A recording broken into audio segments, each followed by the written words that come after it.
Welcome to Natural Habitat Adventures Daily Dose of Nature, Rewilding the Alps, the return of Europe's elusive carnivores, presented by Eddy Savage.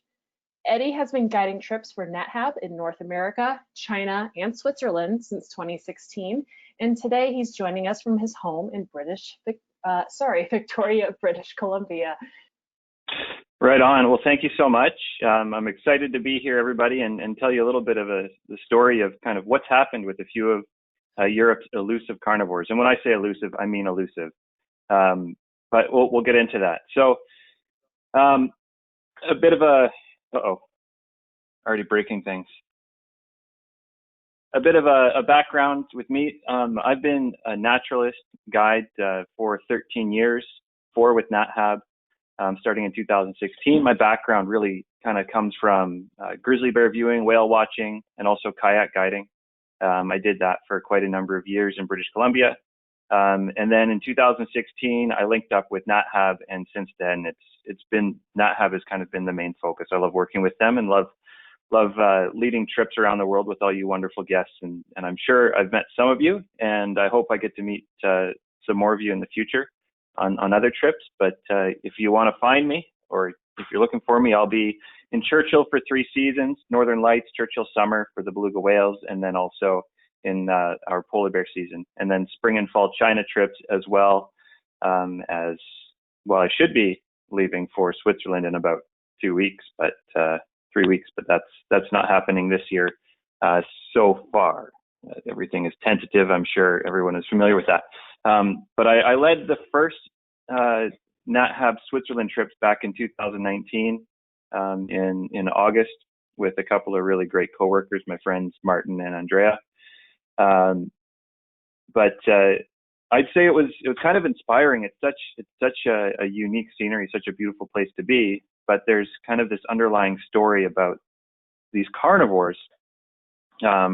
These large carnivores that had, for the most part, had been extirpated from Switzerland and from much of the Alps in Central Europe for over 100 years. In some areas, it was a couple hundred, 300, 400 years. But today, we're starting to see kind of this resurgence, this desire by local people and desire by conservation organizations to bring those animals back. And I'll tell you which animals we're going to talk about today in just a minute. But rewilding the Alps, this place has been a place of wonder for people to see and enjoy. It's been a tour, even in Switzerland. Switzerland has been a kind of a tourist destination for literally hundreds of years. Some of their hotels are in the range of 200 or so years old, which is kind of incredible. Actually, one of the places that we stay at on our Switzerland trip in downtown Zurich has been a hotel for, I think, 600 years. The building has hosted travelers for 600 years, which is kind of hard to fathom coming from Canada, where the oldest building where I am is around 120 years. So for centuries, people have been coming to the Alps, more recently hiking, biking, skiing, luxury travel. This is kind of the main things. You've probably heard of gondolas and ski lifts and that kind of stuff. And then, of course, we have our famous kind of, as you can see in this picture, our famous high mountain pastures, cattle grazing, sheep and goats up in the hillsides, where they've got these picturesque grazing paddies that really are now the face of Switzerland. So one of the conflicts, and we'll talk about this, is kind of how you can bring a bear, or you can bring a wolf, or you can bring lynx into areas where you have these animals. So something I find really interesting is, again, the absence of animals like these, the brown bear, the wolf, the lynx, and bearded vultures, not kind of a carnivore, not quite, but their absence has been incredibly long, over 100 years in many cases. So today, there are pockets within the Alps and throughout Europe where healthy populations of large carnivores can survive, but there's always conflict. Historically, these animals would have ranged throughout most of Europe, all the way from Northern Europe and the Scandinavian countries, all the way down to the South and the Eastern countries. We've got, the European or the Eurasian brown bear. We've got the Eurasian wolf, the Eurasian lynx. These are all species that would have been just about everywhere in Europe at one point or another. But due to a number of factors, which I'll get to in a minute, the animals were extirpated from greater than, I'd say, 90% of their range. And it's exciting to see them come back. So what exactly happened? I'm actually going to go into this with each species, but what exactly happened? This is just a great picture from Zermatt, one of the places that we go and do some hiking on our Swiss Alps trips. But if we think about Europe as a whole, it's been a central location for centuries, even millennia of warfare. There's been unrest. There's also been extensive trade throughout the area, lots of travel, transportation. More recently, in the last 100 years, last 150 years, we're seeing major transportation corridors growing, more roads, more cars, more vehicles, as well. Kind of right around the late 1800s, kind of we had our industrial revolution, and everything became easier. So there's a few specific interventions that kind of caused the demise of bears, wolves, lynx, and bearded vultures in Europe and in Switzerland. One of them was farming. So farming for sure, pushing up high into the mountain valleys. You can find arable land at 1,500 or so meters, or around 5,000 feet, 4,500, 5,000 feet. You can still find arable land, kind of working your way up these rugged valleys wherever you can find some land to graze. In Switzerland, there would have been cattle, or there would have been sheep up there. Another big thing that happened was kind of the growth of cities. So again, kind of mid to late 1800s, you had thousands and thousands of people starting to migrate from the countryside and move into big cities, big hubs. And when you have kind of people moving off of the land where they would have lived in kind of alongside these animals, they become disconnected a little bit with kind of what these animals are, perhaps how dangerous they are. Things can really get blown out of proportion.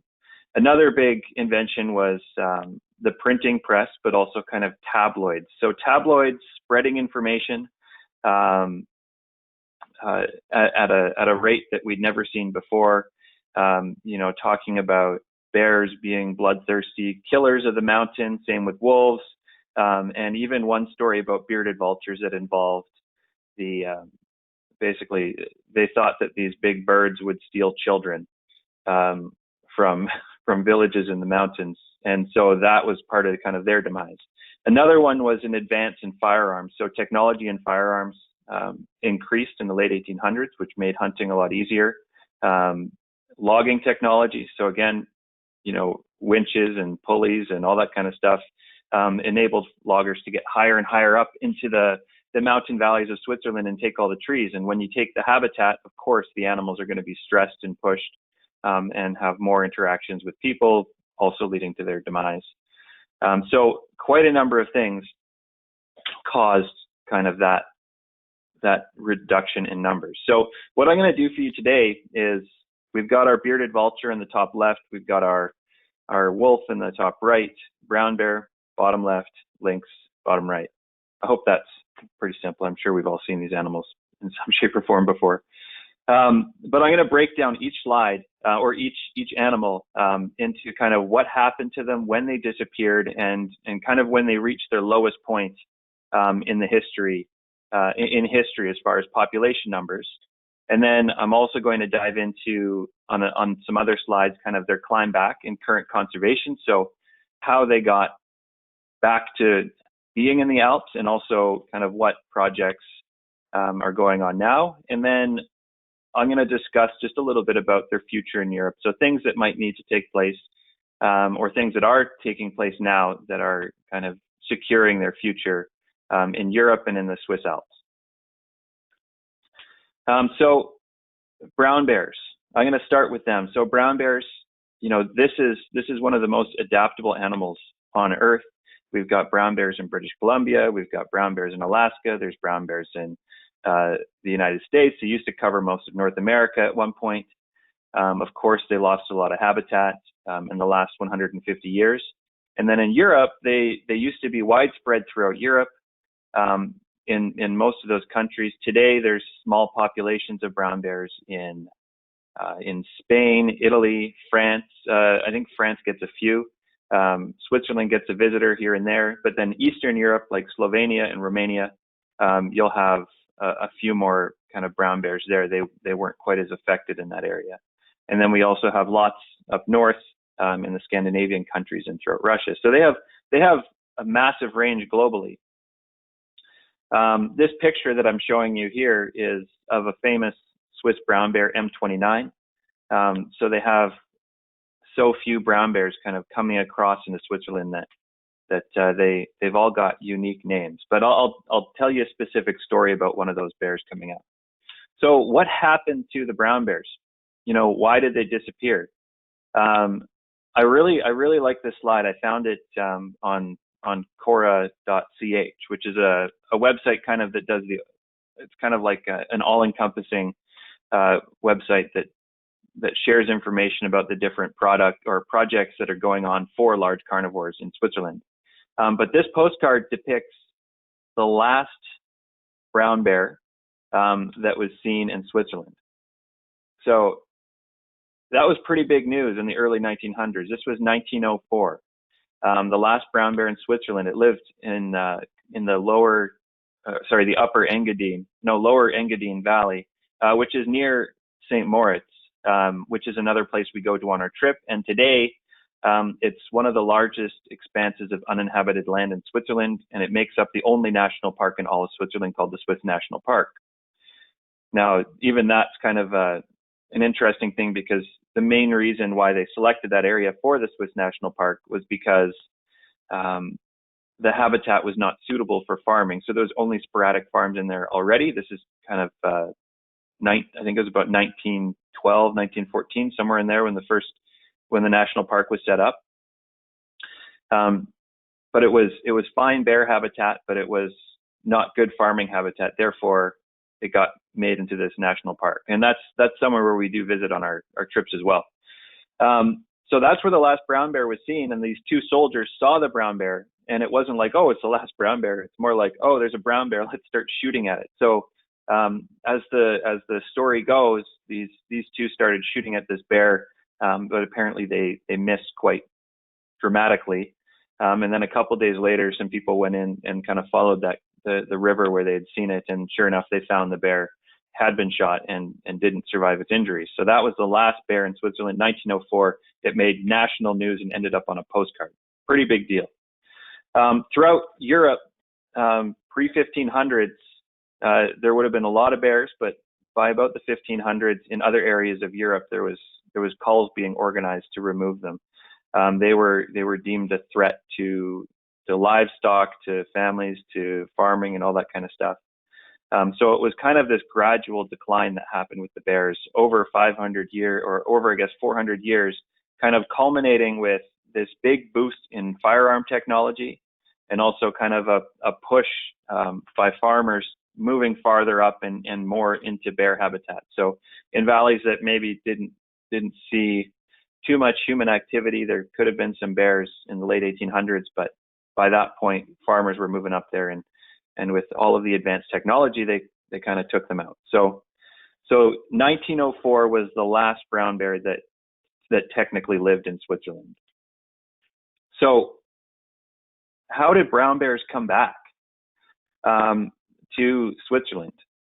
So there's been a few that have come back over the last few years, but as far as I've been able to discern from readings from sources online and elsewhere, there's no kind of hibernating bears in Switzerland yet. There's visiting bears, and the visiting bears are coming from an area in Italy, kind of to the south, also in the mountains, where there's a population of about 40 to 50 bears that were reintroduced.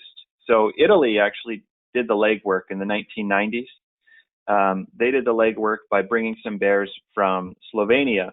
They imported them into the mountains, into the Trentino area, which again is relatively close to that Swiss National Park area, where there was some suitable habitat, and attempted to reintroduce them. And it was successful, which is great. So successful, in fact, and as brown bears do, kind of when populations in certain regions kind of reach a threshold, or the kind of the carrying capacity for the habitat, the male bears in particular will basically explore farther. They'll move into new ranges, new areas, looking for food, looking for mates, that kind of thing. And so that's kind of the expanse of the brown bear. And some of those brown bears made it into Switzerland. The first sighting in Switzerland was in 2005. So 101 years, the brown bears were absent from the mountains of Switzerland, which is great. And since then, it's just kind of increased. So I want to tell you a little bit of a story about Switzerland's brown bear M13. This is a picture of that bear. So anywhere where you want to reintroduce an animal like a bear, which follows its nose and is incredibly good at finding new food sources, that region is going to have to be ready to bring those carnivores in. And so we have to think, okay, so no brown bears in the area for 100 years means that there's no incentive for farmers or villagers to store their food properly, or to protect their livestock, or do anything like that. No carnivores is great because the cattle and the sheep can just roam all over. It's not a big deal. Nothing's going to come and eat them. And so things changed kind of 2005 when that first brown bear came to be. Brown bears are super smart, and if there is a herd of fearless sheep, which could potentially be a food source, standing in a pasture that isn't really running or trying to escape from a brown bear, then that becomes an easy food source. And so something that did happen with this bear, brown bear M13, is there was basically they didn't even have a sheepdog with the sheep. The brown bear would see the sheep and come and take a sheep and eat them, and then so that was an issue. So the villagers decided, we're going to try to protect these sheep now, and they started protecting the sheep and kind of hazing the bear away from eating them. And so the bear's just like, okay, well, I'm going to go, look for some more food. And you have to remember, like, in that 100 years since the bear was eradicated or extirpated from the area, the bear is not returning to pristine wilderness. The bear is returning to kind of pasture land high in the mountain, high up in these mountain valleys. And so it's a totally different landscape. It's not really a very wild place. It's a very manicured place with lots and lots of farming going on. And so 100 years away, the bear comes back, goes after those sheep. M13 goes after those sheep, is deterred from the sheep. And then the bear's looking for more food sources. And of course, the bear's kind of heads down towards the villages at the bottom of the valley. And then M13 then discovers that beehives are all over the place and make a great food source. So then M13 being like, wow, this is great. Humans are so nice, having all of this food, next to their community available for me to eat. So again, there's no protection within that area, like, one, for the beehives, and two, to keep that bear safe from following its nose and sampling new food sources. So the bear was deterred from that, and eventually the Swiss resources put a collar on M13 to track its every movement. And eventually the bear was seen trying to break into some houses looking for food sources. Again, probably had access to unsecured garbage or something like that.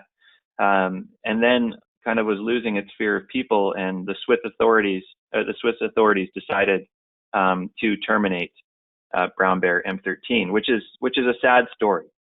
I'm not happy that happened, of course, and I don't think anybody here would be.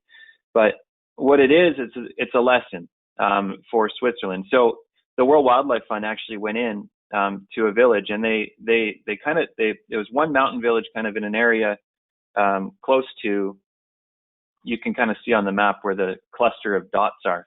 So it was in that area, just in kind of the eastern Valais canton.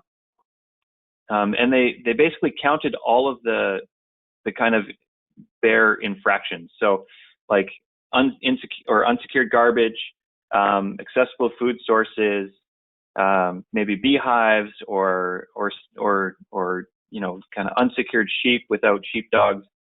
And they found over 3,000 in one village. So anybody that lives close to bear habitat, that you're probably looking at the same kind of things. Like, do you leave your garbage out at the curb overnight, or do you keep it in the garage and bring it out in the morning? Little things like that can help keep bears safe. And that's kind of things that need to be taught to these village areas. So since the first bear came across in 2005, this is the 2019 sightings. We're really interested in the red dots, because the red dots are like confirmed sightings, absolute, like 100% confirmed sightings, or they found kind of evidence, like in the form of scat. So the blue ones are kind of less confirmed, and then the yellow ones are just potentially, maybe there was a bear there. They think they've got the evidence for it, but nothing confirmed. So they're starting to see more bears come through, but none have kind of overwintered as far as they know. But that could be the next step, which is pretty cool. So that's kind of the brown bears in Switzerland. The future, ideally they can work with those communities and get their garbage and basically get the habitat ready for bears to start coming across and living, versus just visiting. So let's talk about lynx, the Eurasian lynx, a beautiful animal, gigantic cat. It's actually a little bit bigger, a little bit lankier than the North American lynx, from my understanding. But this is an animal that thrives in forest cover. It needs forest cover, and it typically hunts kind of small ungulates, like the chamois, which is like a very small deer, things like that. So if there's healthy populations of deer, then there can be a healthy population of lynx. So what happened to the lynx? 1904 was a bad year for carnivores. So the last lynx was sighted in 1904.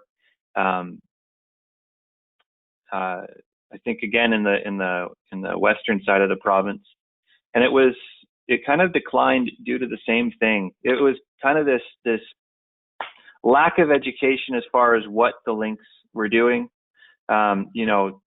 Were the lynx responsible for extensive deaths of livestock? Probably not that much. But in the late 1800s and 1900 and early 1900s, it wasn't just kind of the extirpation of lynx and carnivores that was happening. Like, remember this advancement in firearms?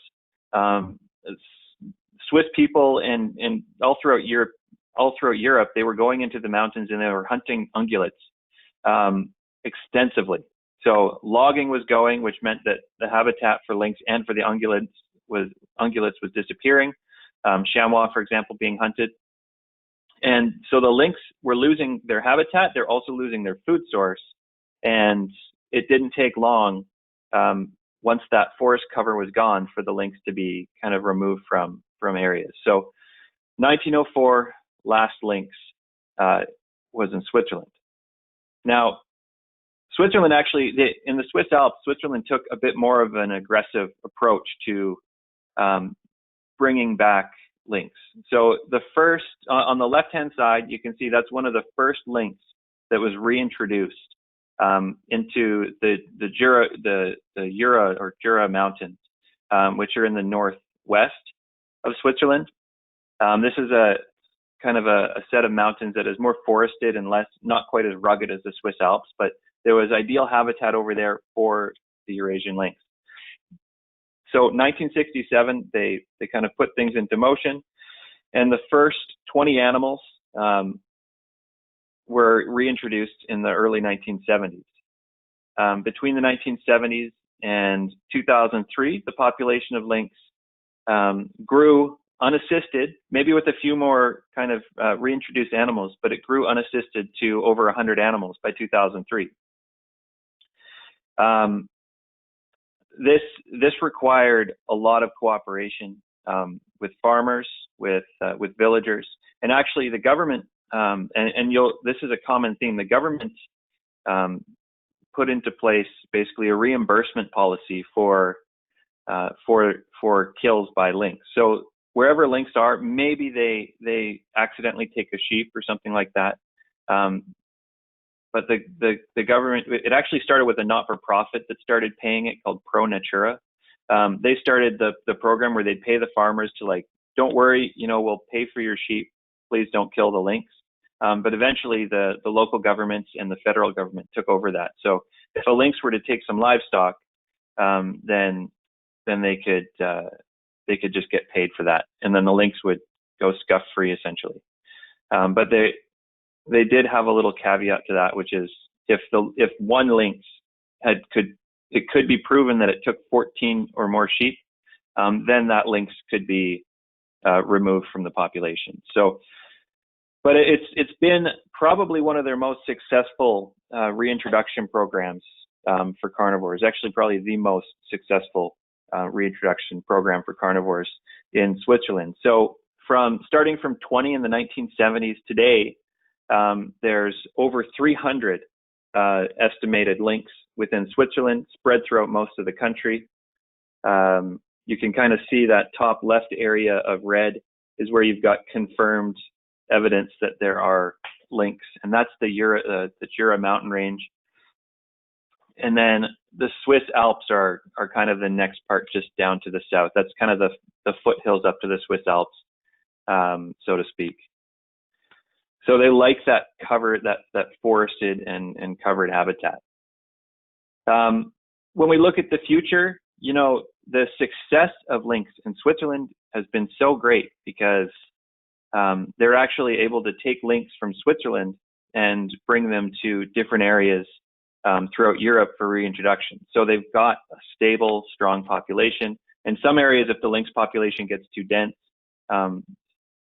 they may start kind of pushing out of the forest and going more for livestock. So they'll remove a few lynx from that population and then reintroduce them elsewhere in Europe. So, for example, there's a forest in Germany where 20 Swiss lynx were taken and reintroduced, and that was the first time that forest had seen lynx since the mid 18th century, so like around 1850. So over 150-year absence.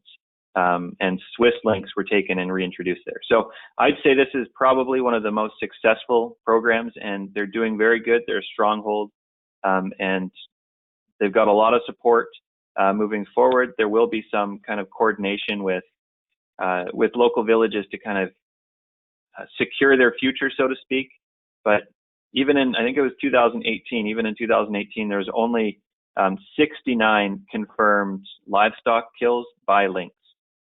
In comparison to about 390 by wolves, just as a comparison. So the lynx are looking good. Now let's talk about wolves. So the wolves, again, same thing. Right around the early 1900s is when the wolves disappeared. Wolves, they're elusive predators. They're not exactly ones that show themselves often. So there could have been a wolf or a couple of wolves within Switzerland for a long time before they actually spotted the first ones or kind of confirmed that there was wolves coming into Switzerland. But there's definitely been a big growth in the last few years. But let's talk about what happened to the wolves. This is a pretty common story. Wolves, I often kind of put them in the same boat as sharks. It's like they're seen as these man-eaters or these human eaters, and they're incredibly dangerous. But really, they're the closest relative to humans' best friend, the dog. And I feel like our fear of wolves, kind of as a culture, as a society, is something that it's unwarranted. There's the odd case. But the odd case, it's just like if you go down to the lake and you catch a fish. When you catch a fish, it's this big. And then by the time you get home, it's this big. And then when you go to the bar to tell your friends, it's this big. It's the same with most wolf stories. The wolf could have seen you and looked at you. But by the time you got to the bar with your friends, it was trying to kill you. So you know what I'm saying? Like kind of the stories explode. And, these pictures depict the big bad wolf. And this is something that has been kind of ingrained into our culture. Like the big bad wolf first showed up in stories in 600 BC, 2,600 or so years ago, and has kind of been continually included within our story. I mean, how many people know the story of Little Red Riding Hood? Or it's something that's unfortunate, but wolves are not as bad as the storybooks like to tell you. So by the 1600s, in much of Europe, there was actually kind of widespread eradication programs put into place. There was bounties put on their heads, so kill as many wolves as you can, get rid of them. They were thought to be just too dangerous to have around. I think a lot of that probably came from their habit of going after livestock, which led to, farmers, villagers not wanting wolves around at all. But most wolves in Europe were eradicated by the late 1800s, and especially towards the late 1800s and early 1900s, there were organized hunts that went through that would go through the mountains specifically looking to eradicate wolves. So again, right around that 1904 mark, I'd say, just to keep it simple, the last wolves would have been in the Swiss Alps. So I'm going to show you kind of the growth, but the first wolves actually reappeared in Switzerland in 1995. They came from the French and Italian Alps and started to slowly kind of spend some time in Switzerland. At first, it was just males, kind of looking to expand or start a new pack. And then by the late 1990s, a couple of females crossed the borders as well, and some packs started to form, so to speak, but they weren't fully within Switzerland.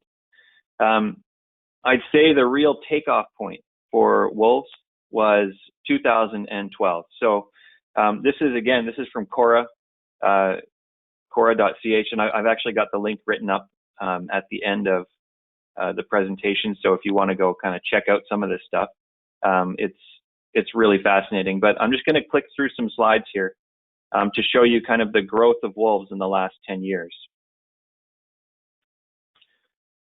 So 2013.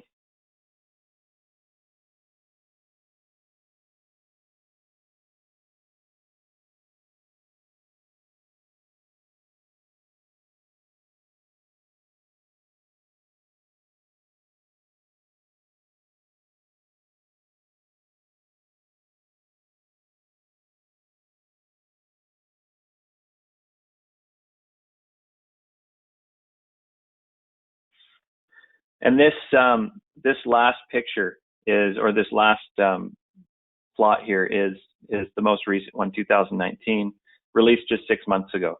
So I'm sure there's even more activity, but you can definitely see that there is quite a lot more wolf activity than back in 2012.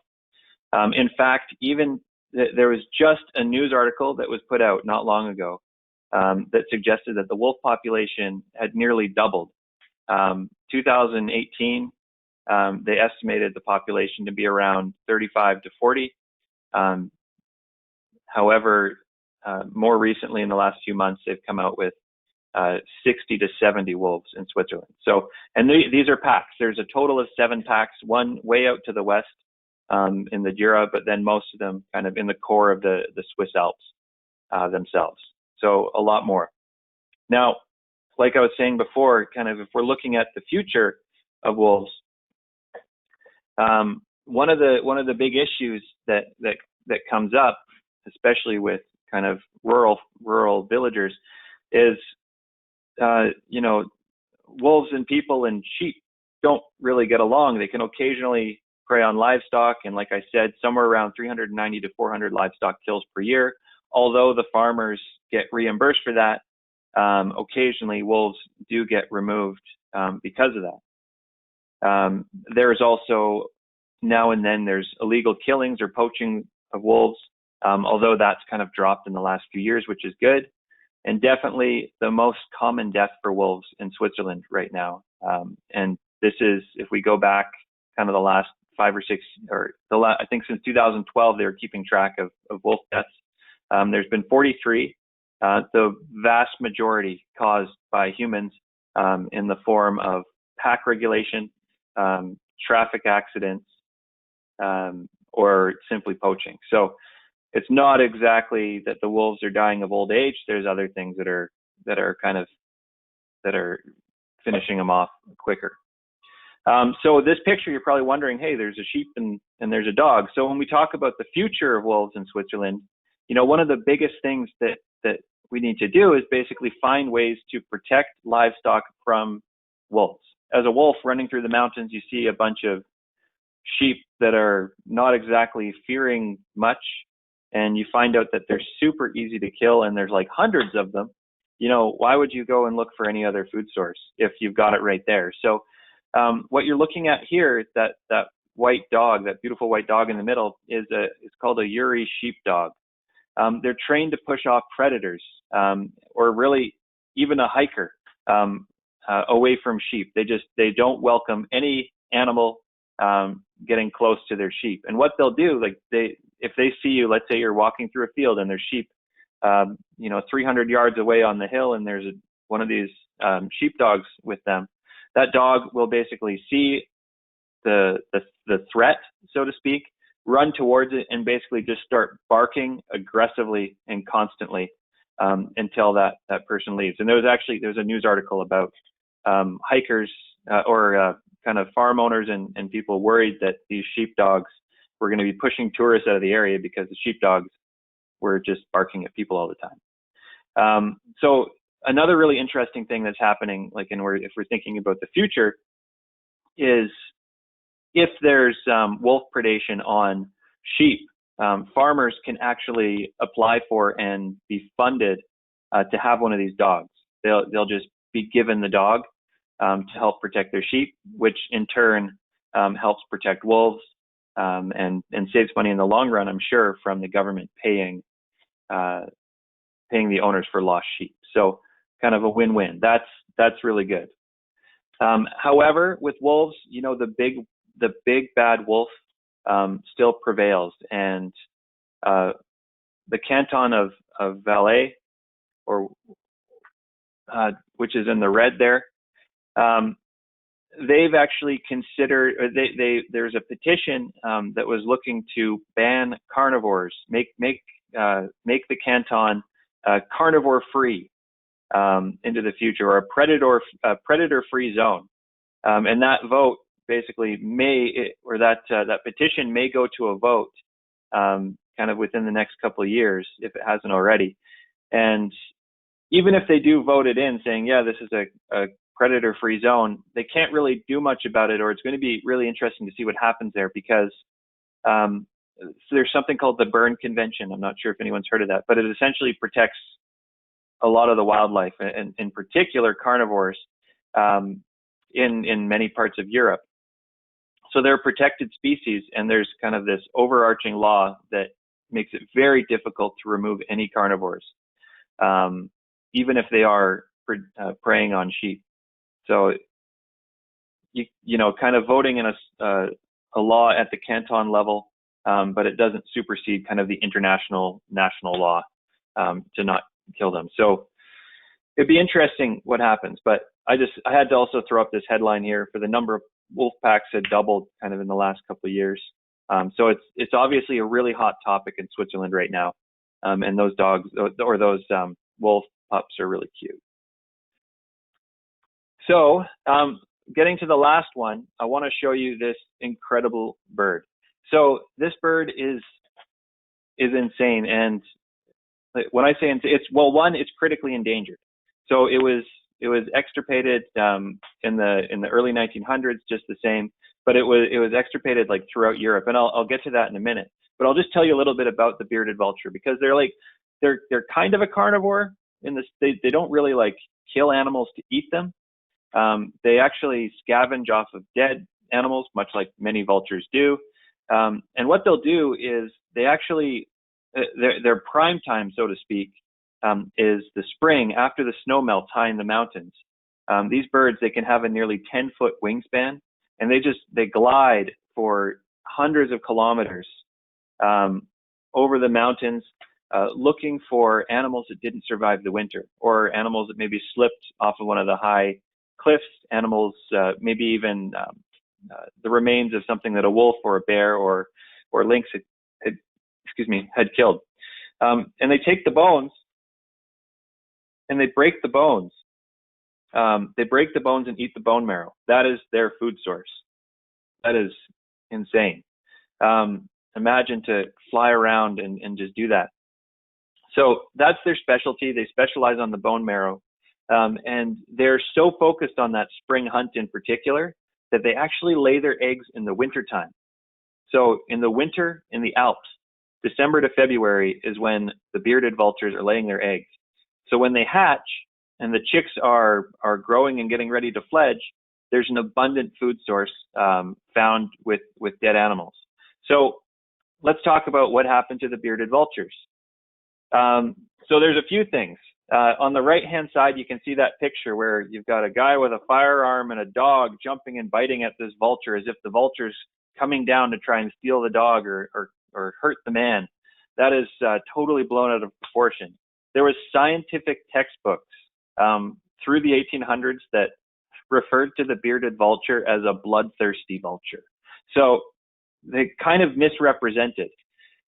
Even the kind of child-looking drawing up here, this was drawn in like the early 1900s, and it is meant to depict a bearded vulture coming and taking away a baby. Now that's actually something that got published by the tabloids and like went screaming throughout Switzerland and Europe, was the idea that bearded vultures would come and steal babies to eat. Which, you know, I mean, doesn't matter if you're a bird, a bear, or a wolf. If you're something that is claimed to steal babies to eat, you're not going to go very far. So the last bearded vulture, well, actually a couple more things.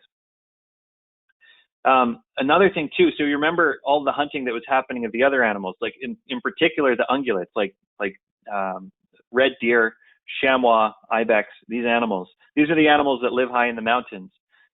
Those animals were being overhunted and their populations were dropping, which meant that the number of animals that would have died throughout the winter due to starvation or of age that the bearded vultures would rely on to eat, those numbers were also dropping.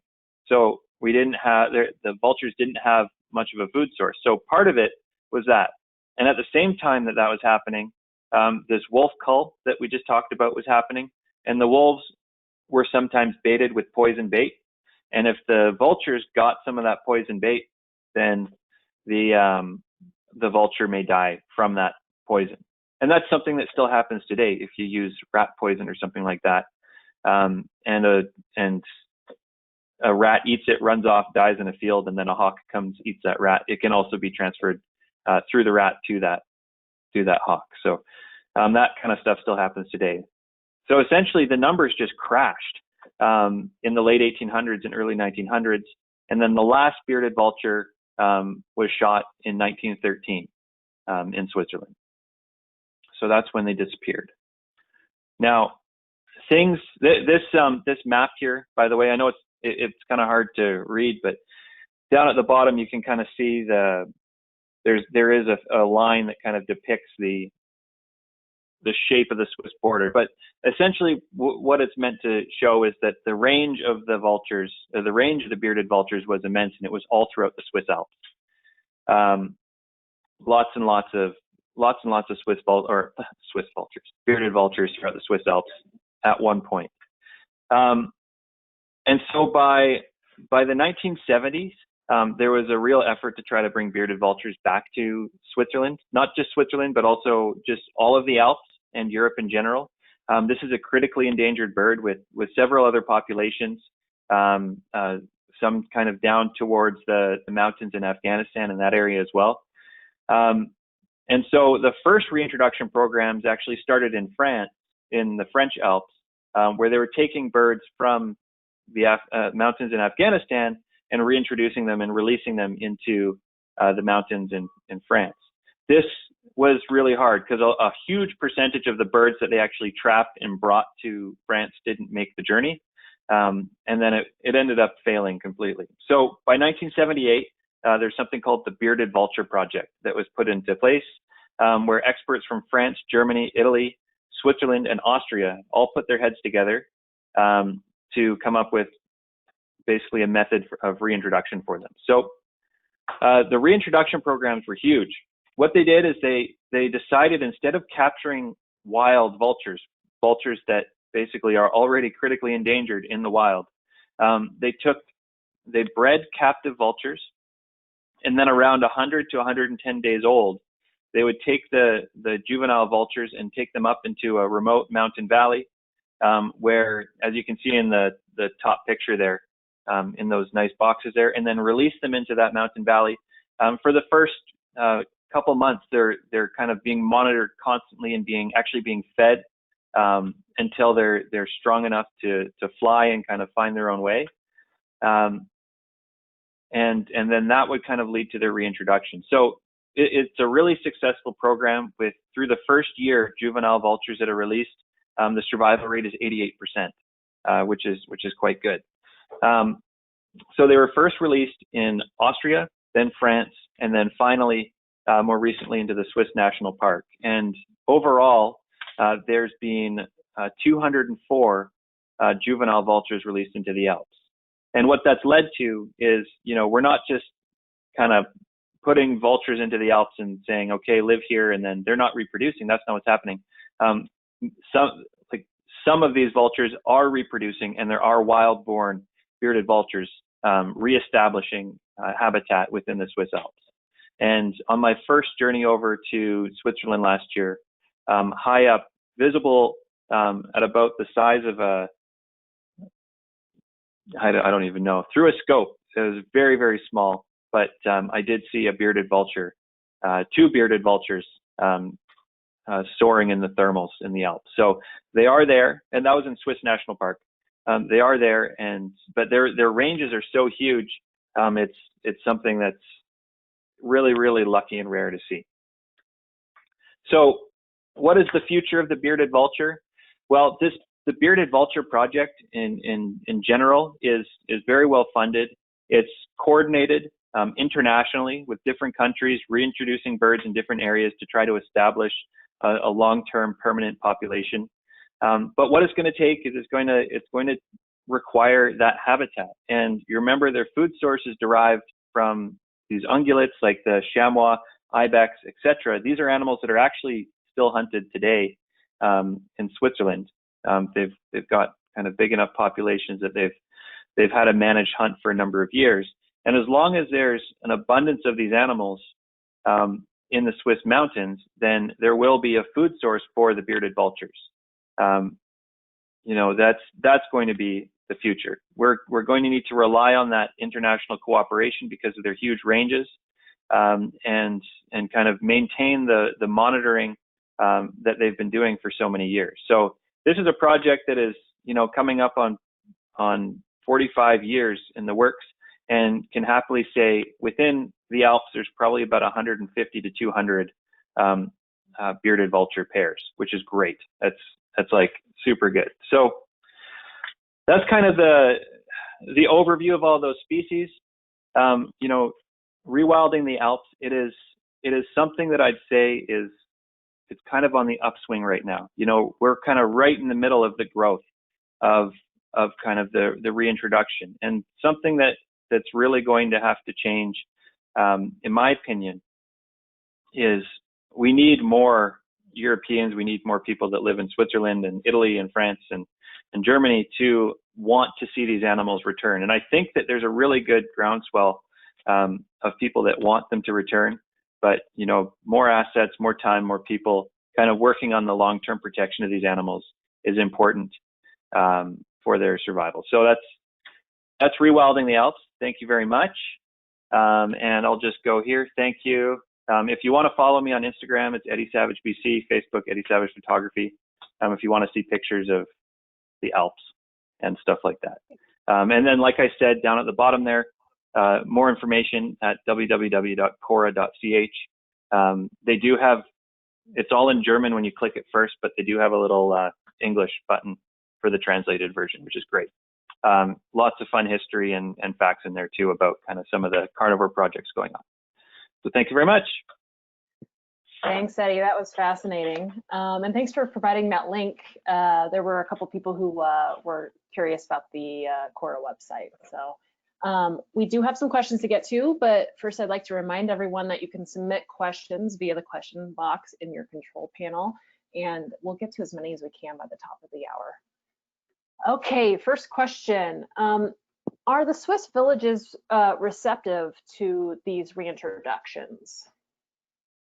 That's a really good question, and it's something that is pretty complicated, because I think any village that you go to, and from my experience, I haven't had the opportunity to really discuss this with any Swiss villagers.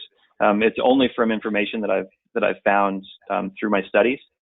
But it seems like there's a mixed reaction. There's some that don't want the animals to return, because it's been generations without carnivores around. It's not just 20 years or 10 years, okay, let's bring them back. It's been over 100 years, and so much has happened. And now that they're coming back, there's definitely kind of the traditional values of raising sheep in the mountains is at threat, or other livestock at threat. So there's kind of some resistance or stubbornness to changing. On the other hand, there's also a lot of people that are very much for this, and they want to see the carnivores return, and they want to see these animals return, kind of knowing that, it's not really nature, it's not really wilderness unless it's a full ecosystem. So they want to see these animals come back.